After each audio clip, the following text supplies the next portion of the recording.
Hey, beautiful souls. Let's get into the weekly reading for June 14th through June 21st. This is a little bit of a mixed bag, some guidance, some cautions, but let's dive right in. So this first card is a Three of Wands. Now, this is about choices, decisions, opportunities. If you notice, these staffs are all lined up and she's looking out towards the future. There are some choices to be made here. We can't follow all the paths, all the directions at one time, but it's really taking a pause, considering what it is that you're wanting to create in the future and going forward and making your choices accordingly. But there is an opportunity to move forward. This could be moving away from a tough situation in the past, or it could be just getting some clarity within yourself and moving forward in a stronger direction. It doesn't necessarily mean for all of you it has to be a totally different direction. It's just with strength. This next card is Ace of Pentacles. We love aces. This is new beginnings. Remember, this is the spirit hand offering us a new beginning from the side, a next chapter, a new opportunity. When it comes to our wealth, abundance, there are some good things coming in. So that might mean with these choices, choosing a direction, honoring a path, that might mean there are multiple opportunities showing up for you, multiple potentials, and you're going to need to choose one. Now, here's where it gets a little hairy. The Seven of Wands. This gal, if you notice, she is on the defense. So you might be feeling criticized from outside of yourself. This might be having to do with whatever path you're going to be choosing, whatever decision you're going to be making, the direction you're going to want to go. Just know that some people have your back and some people don't. And remember, we're in an 8-year, so there's a strong potential that people are going to be revealing themselves. Some of this might come as no surprise. You might know who's already a gossip, who's already a bit of a backstabber, but there might be new information coming to light here, and I'm going to get into it a little bit more as we continue on. But just knowing sevens are about choices, so it's choosing your battles wisely, it's choosing your confidants wisely. That brings me to our next card, Three of Pentacles. We've got lots of pentacles and wands so far. And again, another three. So threes, recurring threes. If you haven't taken my sign mini course, make sure you get it. It's called Sign Magnet. Just go to the homepage of my website, link in bio. It's totally free. But recurring threes means ascended masters are on your side.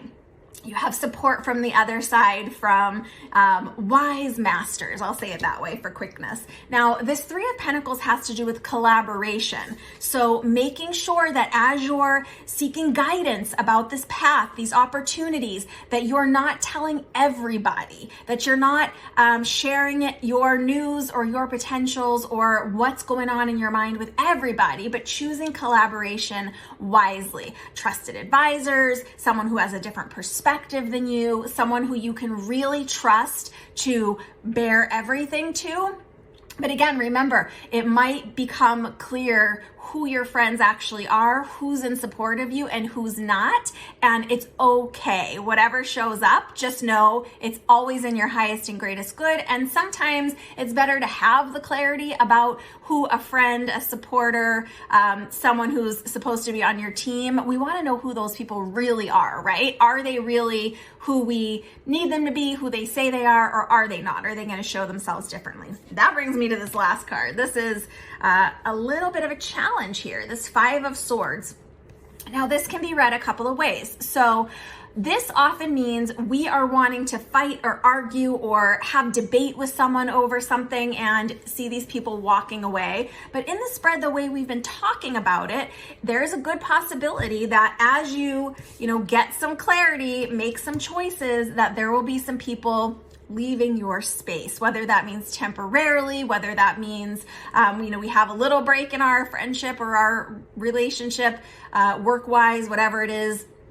Just be clear in your mind. Don't resist the urge to overreact. We resist the urge to speak quickly and sharply. Like, think of these swords, right? And this person is left picking up all these swords by themselves. No one wants to fight with them anymore. So make sure you're being diplomatic in your conversation. Like I said, you don't have to share every detail with everyone, but make sure you're thinking about, with your strong mind, what exactly you want to say, how you want to say it, how you want it to be received or perceived, and then try to deliver information so that it can be received in the way that you want. There's a strong possibility that with the choices that you do have to make and the opportunities that are going to come up, that other opportunities might fall away. People that you had been collaborating with or working with, people that you had been sharing space with, people that you had been friends with, that had been confidants, some might be stepping away. It might be just we're not in alignment on this project, or it doesn't fit for us to work on this project together, or it might be you realizing some energy that's been in your space that's not been the healthiest for you or the best for you, and realizing who you want to be collaborating with going forward. But I just keep receiving this very, very strong caution to keep these new opportunities close to your chest. Be very careful with your words this week. Be very careful with what information you're releasing out there. Don't share things before you're ready for them to be shared around, for example. There's a possibility that someone might, for example, if you share an opportunity that's coming your way with a big group of colleagues, well, maybe one of them doesn't have your best interests and they kind of circumvent and go around and swoop up that opportunity for themselves, just as an example. So just be using your discernment, be using your intellect while you're making these choices and changes. 5 is about change. So there's about to be a bit of a shakeup. It's going to be for our highest good in the end, but it might feel a little uncomfortable as it's happening. So eyes wide open, heart open, but using our mind, using our discernment, and censoring our speech, at least for this week. I hope that resonates with you. Again, I'm Joyful Medium, Joy Giovanni. You can check me out on all the platforms, but also I'd love it if you listen to my podcast, Spirit Speakeasy. Just search Spirit Speakeasy wherever you get podcasts. There are lots of incredible guests and talks and topics all about the spiritual, the woo-woo, mediumship, and the luminaries of our time. I hope to see you there. Big hugs, lots of love. Bye for now.